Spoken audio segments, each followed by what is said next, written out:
Nomination టైంలో ఏం జరిగిందో తెలుసా, నువ్వు వెళ్ళాం కదా, వెళ్ళినప్పుడు నువ్వు లైక్ ఓడిపోయాను, నేను ఇది బ్రేక్ చేశాను, అంత కాన్వర్సేషన్ అయింది. మళ్ళీ నామినేషన్ వెళ్ళినప్పుడు తను నన్ను అడుగుతుంది, రీతులు ఉందా అదొక్కటేనా అనేసి.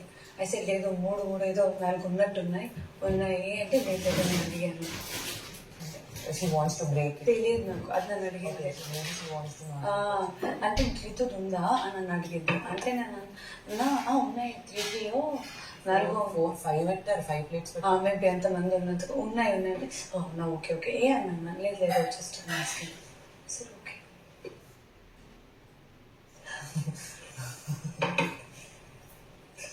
బట్ నా నామినేషన్ లో తను లేకుండే, ఒకవేళ నాకు ఛాన్స్ నేనుండే కదా, నువ్వు ఉండే. అది ఏం రీజన్, కబోర్డ్ ఇవ్వలేదు, ఇలాంటి రీజన్స్ కదా నీ దగ్గర ఉండేది. ఓ నీకు ఫస్ట్ నాకు నచ్చింది అక్కడ అందరూ అడుగుతున్నప్పుడు నువ్వు ఎందుకు ఇవ్వలేదు అనేది ఒక పాయింట్ నాకు నచ్చలేదు. సపోజ్ నాకు ఒక ఛాన్స్ వచ్చి నామినేట్ చేయమని అంటే I would have nominated you and other person.